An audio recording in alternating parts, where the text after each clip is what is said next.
도 사랑하고 또 축복합니다. 옆에 있는 분들과 또 함께 인사하시겠습니다. 사랑합니다. 축복합니다. 사랑합니다. 축복합니다.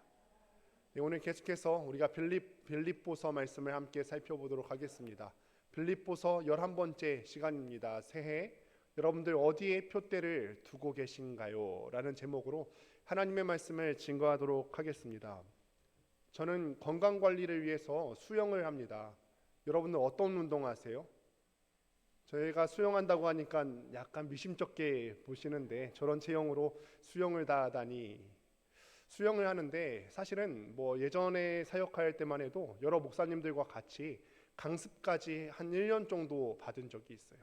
그때 이제 목사님들과 같이 강습을 받다 보니까 서로 어떻게 하다 보니까 호칭을 불러야 될 때가 있잖아요. 그러다 보니까 수영 강사가 저희가 목사라는 사실을 알아버렸어요.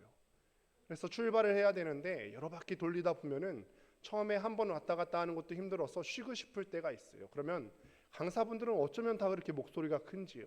그 강사분이 그러는 거예요. 목사님 출발! 그러는 거예요.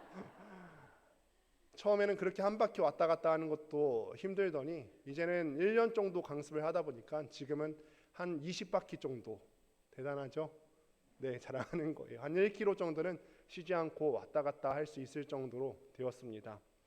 저 같은 아마추어의 경우에는 사실 이 수영 기록이 크게 중요하진 않아요.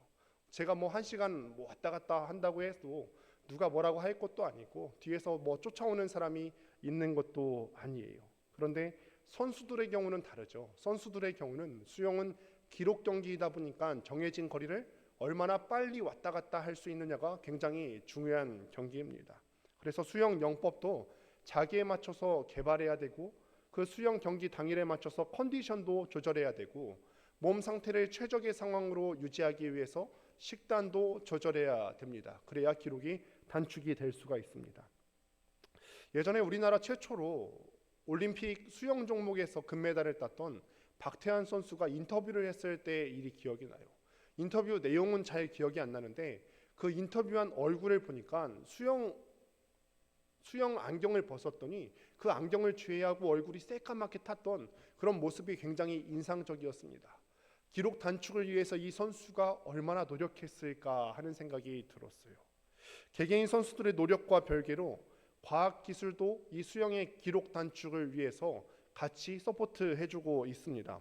지금은 금지되었습니다만 2000년도 초반만 해도요, 이 수영 선수들이 전신 수영복을 많이 입었어요.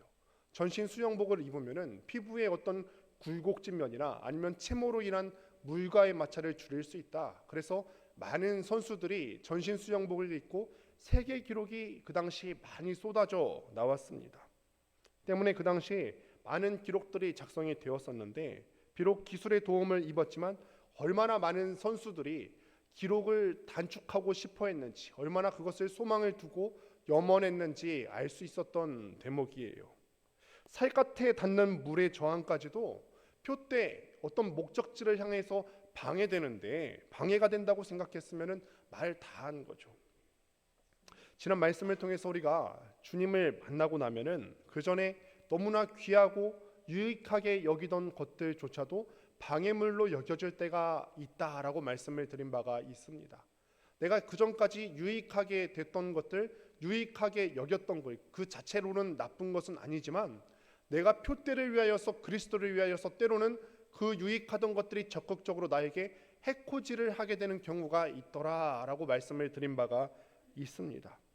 마치 우리의 피부가 그 자체로 나쁜 것은 아니지만 수영 기록의 단축을 위해서 방해가 되는 것처럼 우리에게 있는 것들 중에서는 그 자체로 나쁜 것은 아니지만 어떤 영적인 삶을 위해서 방해가 되는 요소들이 분명히 있죠. 이 방해물들을 보여지고 또 이런 영적인 눈이 열린 사람들은요, 자기 스스로를 볼 때도 이전까지는 전혀 새로운 시각으로 보게 되는데 함께 본문 12절과 13절 말씀을 같이 한번 보도록 하겠습니다. 함께 읽습니다. 시작. 내가 이미 얻었다함도 아니요 온전히 이루었다함도 아니라 오직 내가 그리스도 예수께 잡힌 바 된 그것을 잡으려고 달려가노라. 형제들아, 나는 아직 내가 잡은 줄로 여기지 아니하고 오직 한 일, 즉 뒤에 있는 것은 잊어버리고 앞에 있는 것을 잡으려고. 아멘. 지난 시간에 말씀을 드린 바와 같이 성도란 가치와 관점을 보는 눈이 바뀐 사람들이다라고 말씀을 드렸어요. 어떤 것을 바라볼 때 이전에는 세상적인 기준으로 바라보고 그런 관점으로 어떤 사물과 사건들에 대해서 생각을 했는데 이제는 바뀌고 또 바뀌게 되죠. 그리고 자기 자신을 바라볼 때도 바뀌게 됩니다. 아직도 내가 나를 바라봤을 때는 무엇인가 내가 이루지 못했구나, 내 상태가 완전한 상태가 아니구나, 자기의 단점과 한계에 대해서 명확하게 인식하게 되더라는 거예요. 온전히 이루었다 함도 아니라는 겁니다. 그런데 여러분 한번 생각해 보실까요? 이런 말을 하기에 사도 바울이 얼마나 대단한 사람입니까? 예수님을 만나기 전에 당시 세계에서 가장 유명한 석학이었던 가말리엘이라고 하는 사람의 밑에서 학문을 연마한 사람이었고 또 율법의 의로도 흠이 없는 사람이었다 말씀을 드렸고 당시 전통을 열심히 잘 지켜서 교회를 핍박한 사람이에요. 예수님을 만난 후에도 그랬죠.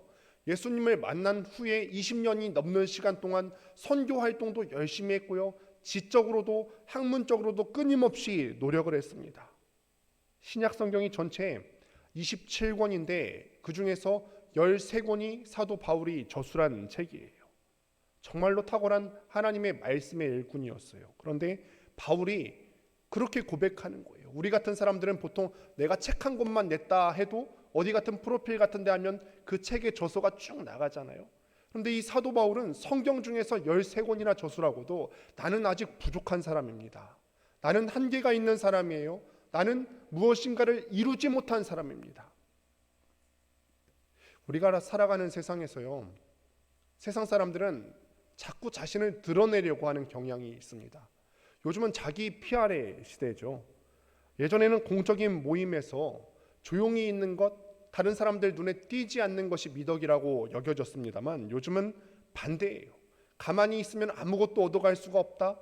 가만히 있으면 너만 손해다 라고 생각하는 것이 요즘 사람들의 풍조예요. 그래서 취업할 때나 어떤 모임에서나 자기 자신을 될 수 있으면 적극적으로 나타내려고 노력하고 애를 씁니다.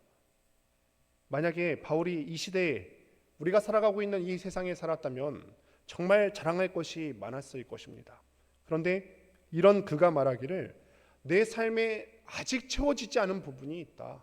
성경도 13권이나 기록하고 세상에서 가장 유명한 석학 가운데 배웠고 다른 사람들이 다 나를 인정해 주는 것 같지만 나는 아니다. 아직 이루지 못했다.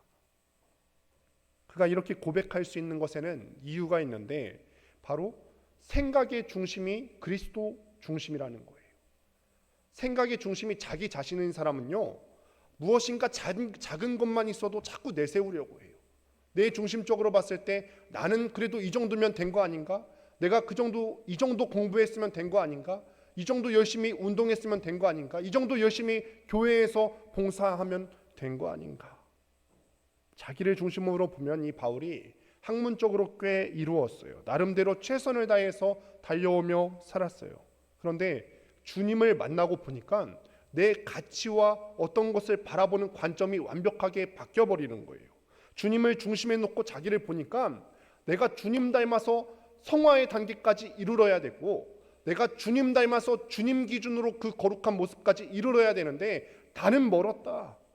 내 생각의 중심이 자기 중심에서 그리스도 중심으로 바뀌고 나니까 자기의 한계와 직면하더라는 거예요. 제가 신대원에 다닐 때 한 교수님께서 전도사님들에게 이런 질문을 한 적이 있습니다. 전도사님들 거룩하게 예수님 닮아가는 것, 이것을 두 글자로 뭐라고 하죠? 성화라고 합니다. 성화라고 하는데 이 성화는 언제까지 해야 될까요? 라고 교수님께서 물어보시는 거예요. 여러분, 거룩하게 변해가려고 노력하는 거, 성화, 이거 언제까지 해야 될까요? 집사님 되면은 끝날까요? 장로님 되면 성화 합격 끝나는 것일까요? 그거 아니죠. 성화는 죽는 순간까지, 거룩해지는 것은 죽는 순간까지 우리가 노력하고 애써야 되는 부분이에요. 교수님이 이 교실 가운데 아무런 대답이 없으니까 계속해서 말씀을 이어가세요. 여러분, 성화는 죽는 그 순간까지 해야 됩니다. 저는 아직도 멀었습니다. 그러시는 거예요. 미세하게 떨리는 이 노 교수님의 목소리에 온 교실이 마치 쥐죽은 듯이 조용해졌던 그때가 기억이 납니다. 사실 여러분 생각해 보실까요? 대학원에서 가르치는 교수님이 인간적으로 봤을 때 뭐가 그렇게 부족했겠어요? 나이가 있으시다 보니까 그 옛날에 유학 가서 박사학위를 받아오셨다는 건데, 그 옛날 시절에 유학 가서 박사학위를 받아오고 사람들에게 인정받고 또 신대원에서 교수 직위까지 올라갔는데 아직 멀었다는 말의 의미가 무슨 뜻일까?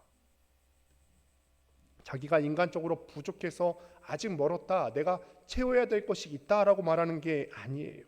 예수님을 내 생각의 중심 가운데 놓고 보니까 나이가 60이 되고 70이 되고 80이 되었어도 여전히 우리 주님 앞에, 우리 주님 기준 삼으니까 나한테 부족한 것이 있다. 아직도 내가 부족하다, 멀었다라는 거죠. 여전히 내가 주님을 기준 삼으니까 내 자아가 여전히 살아있는 모습이 보이고, 내가 주님 닮은 모습이 어떤 모습이라는 것을 말씀 통해서 알고 보니까, 이야, 내가 이렇게 살면 안 되는데, 내 생각대로 이렇게 살면 안 되는데, 자기 한계와 직시하게 되더라는 거예요. 주님께서는 여러분들에게 요구하시는 분량이 분명히 있으세요. 요구하시는 분량. 에베소서 4장 13절 세번역 성경으로 보면 이렇게 기록하는데, 같이 화면을 보시고 읽어보도록 하겠습니다. 함께 읽습니다. 시작. 그리하여 모두가 하나님의 아들을 믿는 일과 아는 일에 하나가 되고 온전한 사람이 되어서 그리스도의 충만하심의 경지에까지 다다르게 됩니다. 아멘. 어디까지 충만해져야 한다고요? 그리스도의 충만하심의 경지에까지. 여러분, 이 말씀이 참 무겁게 느껴지지 않으세요? 나는 그냥 하루하루 최선을 다해서 살면 된다고 생각했는데, 하나님께서는 여러분들에게 요구하시는 기준이 있으시네요. 그 기준은 예수님의, 그리스도의 충만한 분량에 이르기까지 너희가 부단히 노력해야 된다. 그러니 예수님이 기준이 되시는데, 어느 누가 나는 이 정도면 충분합니다, 나는 이 정도면 교회 봉사 잘했지 않습니까? 나는 이 정도면 그래도 꽤 괜찮은 어느 경지까지 올랐지 않습니까? 어느 누가 이렇게 말할 수 있겠습니까?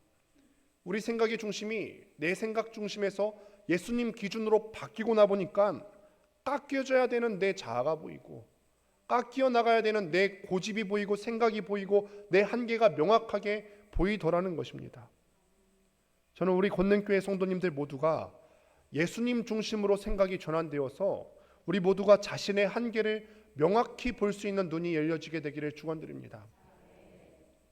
그럼 자기가 아직 이르지 못했고, 나는 못난 사람이에요, 나는 어떤 경지까지 이르지 못했습니다, 자기 한계를 아는 성도는 이 땅에서 어떻게 살아야 될까요? 첫째로는 표대를 향해 달려가게 됩니다. 이 세상 사람들이 일반적으로 생각하는 어떤 세상 기준의 가치 있는 삶을 향해서 다름박질하는 것이 아니라, 세상 기준이 정해준 대로 우리가 가는 것이 아니라, 주님께서 여러분 각자에게 정해준 그 믿음의 표대를 우리의 목적지 삼아서 다름박질해서 달려갑니다. 사도 바울이 이것을 어떻게 표현하고 있는지 본문 12절 말씀 같이 한번 보도록 하겠습니다. 함께 읽습니다. 시작. 내가 이미 얻었다 함도 아니요 온전히 이루었다 함도 아니라 오직 내가 그리스도 예수께 잡힌 바 된 그것을 잡으려고 달려가노라. 아멘.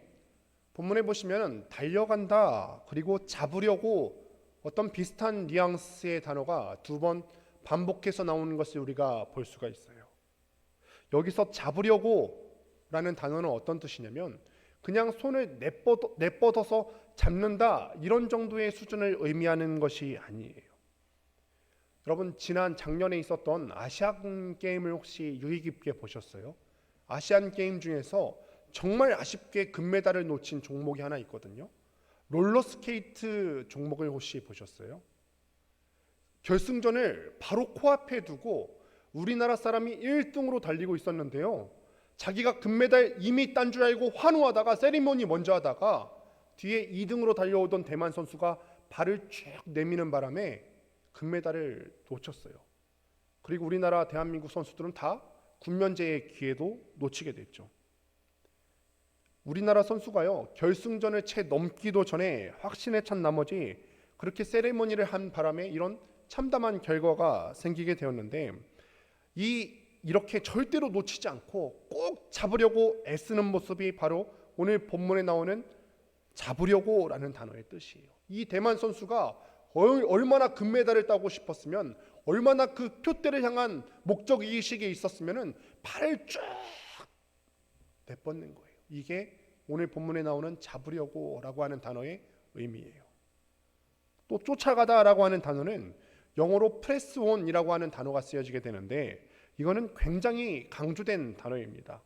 이거 단어는 보통 언제 쓰이냐면 사냥할 때 쓰이는 단어예요. 사냥할 때. 사냥꾼이 사냥을 하는데 자기의 시선이 어디를 향해 있어야 되죠? 사냥감을 향해서 시선이 집중이 되어 있어야 되지, 그 사냥감을 향해 있던 그 시선이 잠시나마 놓쳐선 되겠습니까? 안 되겠습니까? 전혀 안 되는 것이죠. 목표물을 겨냥하면서 시선을 유지하는 겁니다.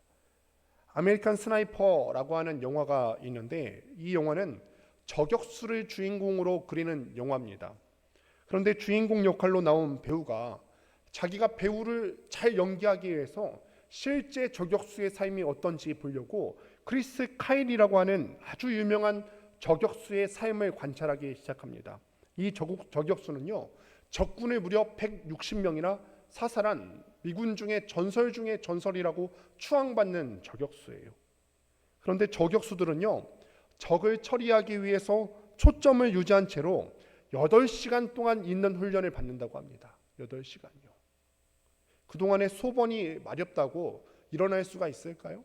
일어날 수가 없어요. 소변이 마렵거나 대변이 마려우면 그 자리에서 그냥 해결한다고 합니다. 그러니 이 저격수가 8시간이 다 지나고 교대를 할 때에는 그런 소변 냄새 때문에 굉장히 괴롭다는 이야기가 있을 정도예요. 오늘 본문에 나오는 이 쫓아가다라는 단어가 바로 이런 정도의 의미입니다. 그냥 뛰는 게 아니라 절대로 한눈 팔지 않고 목표물을 향해서 주시하면서 집중적으로 달려간다라는 것이 바로 오늘 본문에 나오는 쫓아가다라고 하는 단어예요. 어찌 보면 이 달려가다라는 단어랑 쫓아가다라고 하는 단어가 우리에게 주는 교훈은 같지요. 주님께서 우리에게 표대로 주시는 어떤 지향점이 있습니다. 2024년도 시작하면서 우리가 다 말씀 카드를 송구영신 예배 때 하나씩 뽑지 않으셨습니까? 저도 말씀 카드를 뽑았습니다만, 이 말씀 카드를 뽑으면서 무작정 주님께서 우리에게 축복을 주시겠다라는 의미보다는 내가 주님 앞에 어떤 것을 결단하는 믿음의 표대로 삼는 여러분들 되시기를 바랍니다. 말씀 카드에 적힌 대로 내가 주님께 순종하겠습니다. 그 다음에 따라오는 은혜는 주님께서 우리에게 은혜로 주시는 것이지, 나는 그 앞에 나와 있는 것 내가 결단하면서 주님께 다짐합니다. 말씀 보고 기도하는 생활에 전념하겠습니다. 기도하는 생활에 전념하고 거룩하고 경건한 생활을 위해서 노력하겠습니다. 이것이 새해 우리의 믿음의 표대인 것입니다. 그런데 그 표대를 향하여서 그냥 대충 잡으려고 하는 것이 아니라 전심으로 달려가는 거예요. 마치 저격수가 8시간 동안이나 초점을 잃지 않으려고 노력하는 것처럼 우리도 그런 노력과 그런 마음가짐으로 전심으로 우리의 믿음의 표대를 달려가야 할 줄로 믿습니다. 그냥 달려가다 지치면 그만두는 것이 아니라 마치 사냥꾼이 표적을 끝까지 집중하여 쫓듯이, 저격수가 8시간이나 움직이지 않고 적군을 노리듯이, 운동선수가 결승선을 앞두고 발을 내밀어서라도 통과하려고 하듯이 전력을 다해서 표대를 향해서 가야 하는 것입니다. 그런데 믿음의 길을 가는 성도 여러분, 이 믿음의 길을 가실 때 가보니까 어떠셨어요? 이 믿음의 길이 쉬우셨어요? 어려우셨어요? 어렵죠. 너무 어렵죠. 우리가 작심삼일이라고 하는데 믿음의 경주에 있어서는 작심삼일이 아니라 작심일일도 정말 너무나 어려운 것 같습니다. 그러니 우리는 처음부터 이 믿음의 경주를 간다고 했을 때 내 힘으로 가려는 그 생각 자체를 버리셔야 합니다.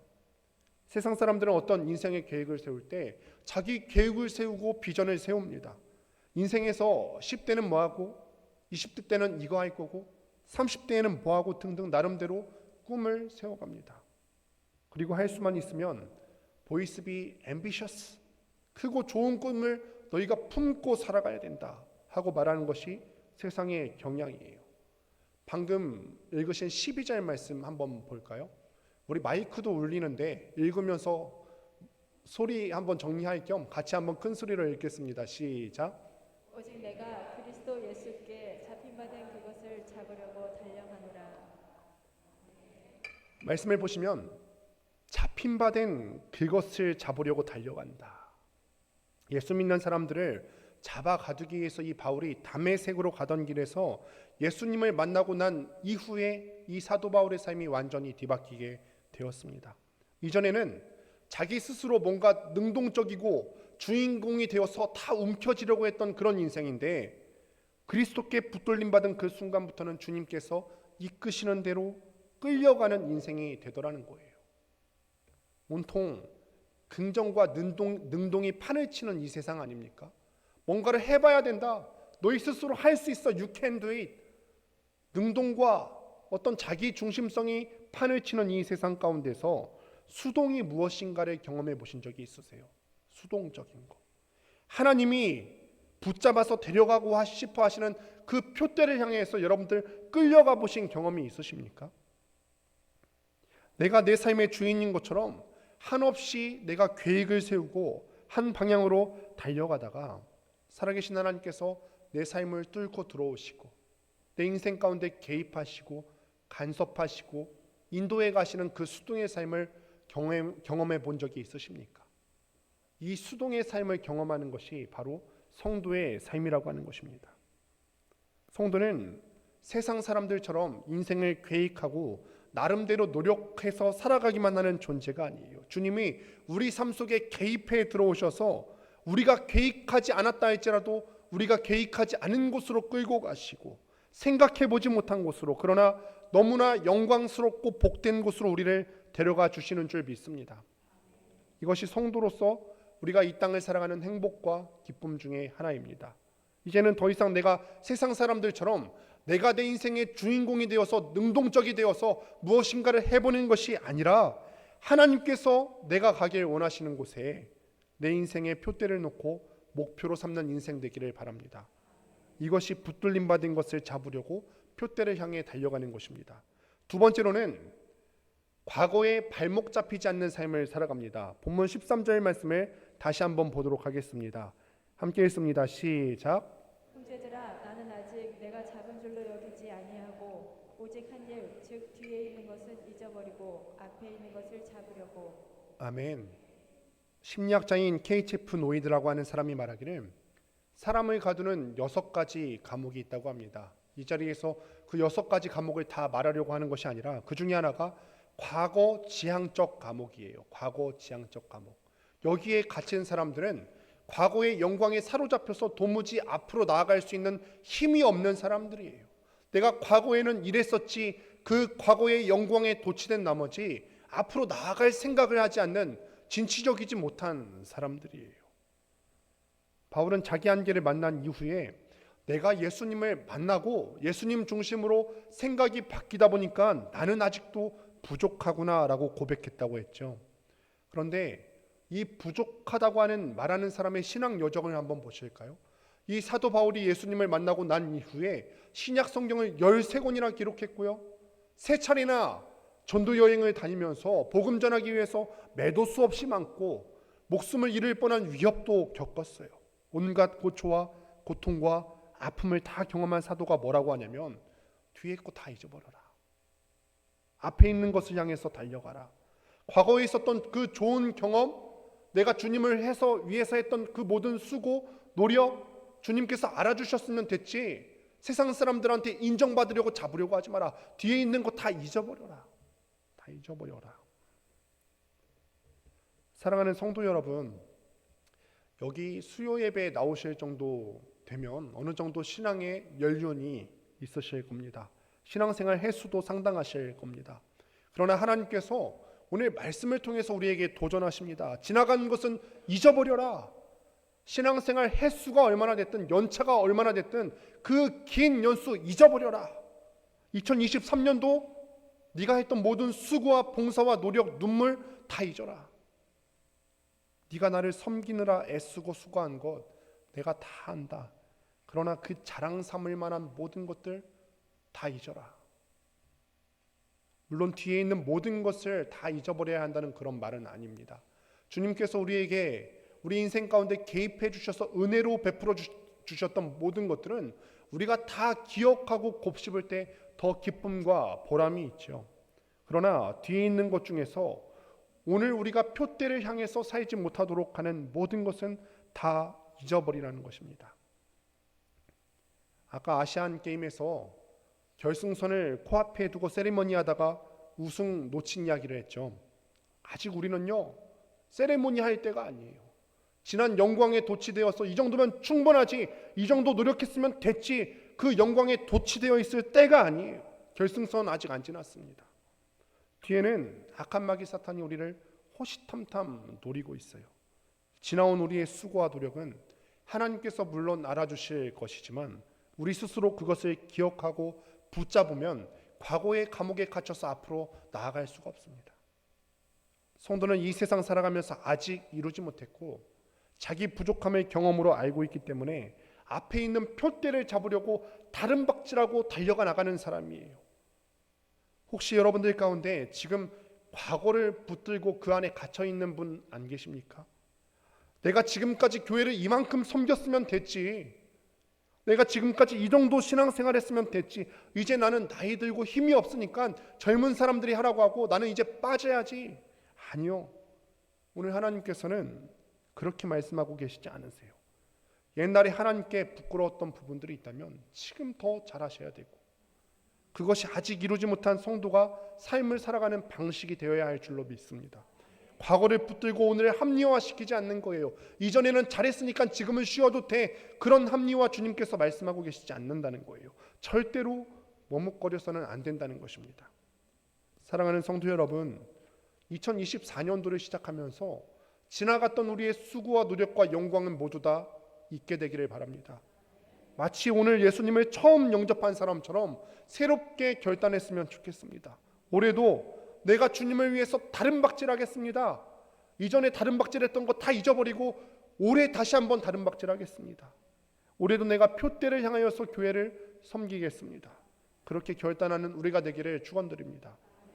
세 번째로는 주의 부르심을 향해서 달려가는 삶을 살아갑니다. 14절 말씀 함께 보겠습니다. 마이크 소리 조금 더 하셔야 돼요. 다시 한번 읽습니다. 시작. 표대를 향하여 그리스도 예수 안에서 하나님이 위에서 부르신 부름의 상을 위하여 달려가노라. 아멘. 부르심에 상이 있어요. 여러분, 상이 분명히 있습니다. 땅에서 어떤 사람들이 상 주는 개념과는 다를 겁니다. 어떻게 상을 주실런지 우리는 구체적이고 명료하게 알 수는 없지만 분명히 상이 있습니다. 하나님이 예비하시는 상이 있어요. 하나님이 우리를 부르셨다고 할 때 두 가지 의미가 있습니다. 먼저는 죄로 인해서 죽을 수밖에 없었던 우리를 부르신 거예요. 다 죽을 수밖에 없었는데 마치 노아의 방주를 통하여서 노아의 식구 8명을 구원하신 것처럼 우리를 다 죽어가는 그 자리에서 불러주신 그 첫 번째 부르심이 있습니다. 구원의 영광 안으로 들어가셔서 풍성함을 누리게 하는 부르심의 상을 위해서 우리가 달려가는 것입니다. 또 하나는요, 두 번째로는 그렇게 부름받은 사람은 소명으로, 각자 소명으로 부름받게 됩니다. 하나님 나라를 위해서 어떤 구체적인 역할과 기여를 위해서 각 사람들에게 목표의식이 부여가 되는 거예요. 종교개혁의 선배들은 직업도 부르심, 소명의 한 종류로 보았어요. 하나님께서 우리에게 직장 주실 때는요, 여러분들은 그냥 내 계획 가운데 직장 들어갔는데 그거 아니라요. 하나님께서 우리에게 직장으로 부르실 때는 그저 돈을 벌고 자녀를 기르기 위한 도구로만 주신 것이 아니에요. 이 직장을 통해서 하나님을 섬기고 이웃을 복되게 해야 되는 소명이 있는 것입니다. 하나님께서 우리에게 주신 직업과 가정을 통해서 하나님이 이루시기 원하는 그런 자리가 있다는 것입니다. 대한민국 땅에 살면서 마음 아픈 것 중에 하나가 무엇이냐면 우리 사회가 만들어낸 그런 흐름들이 상위 3% 정도의 사람만 가치 있게 여기게 만든다는 거예요. 공부 잘하는 사람들, 사회적으로 지위가 높은 사람들, 소위 좋은 대학에 들어가고 좋은 직장 얻고 치열한 경쟁 사회 가운데서 살아남은 소수만 가치가 있는 것처럼 사회가 그렇게 분위기를 만들어갑니다. 물론 그렇게 훌륭하고 재능이 있는 많은 분들은 정말로 우리 사회 가운데 고마운 분들이기도 하죠. 그러나 하나님이요, 그런 사람들만 소중하게 여기신다는 것은 절대로 아니에요. 하나님은 모든 구원받은 사람들을 당신의 나라를 위해서 다 부르십니다. 여기에 있어서 있으나마나한 사람이 아무도 없어요. 여기에 있는 모든 사람들은 다 소중하고 하나님께서 존귀하게 여기시는 분들이에요. 그러니 설교 중간에 다시 한번 인사할까요? 당신은 하나님이 정말 소중하게 여기시는 존재입니다. 이것도 긴가요? 그럼 당신은 소중한 존재입니다. 옆에 사람과 함께 인사해 보실까요? 여기에 있으나 마나한 사람은 아무도 없습니다. 하나님이 우리를 그렇게 한 사람 한 사람 귀하게 보고 계십니다. 모든 사람을 하나님의 목적과 하나님 나라의 영광을 위해서 적절한 역할로 부르시고 또 적절한 역할로 세우십니다. 부름받은 그 사람이요, 하나님께서 주신 사명인데 내 역할이 작다고 투정할 수 있겠습니까? 그렇지 않아요. 교회 내에서도 여러 가지 역할들이 있는데 앞에 나와서 보이는 것만 중요해 보이고 그렇지 않은 것 미천하다고 해서 내가 받은 소명 작다고 무시할 수 있겠습니까? 그렇지 않아요. 자기 소명에 대해서 불평하는 것은 그것은 하나님에 대한 불평이고 하나님에 대한 반역이고 하나님에 대한 역모예요. 그 부르심을 알고 하나님이 보내신 자리에서 충성스럽게 일하는 사람들이 진짜 하나님의 백성입니다. 남들이 아무리 찬사를 보내도 주님이 보내신 그 자리에 내가 충성스럽게 서 있지 않고 이탈한다면 그것은 실패예요. 위대한 스승 밑에서 훈련받은 젊은 바이올리니스트가 첫 번째 연주회를 열었다고 합니다. 매 곡을 연주할 때마다 우리와 같은 박수가 있었지만 이 바이올리니스트는 뭔가 불만인 것처럼 보였어요.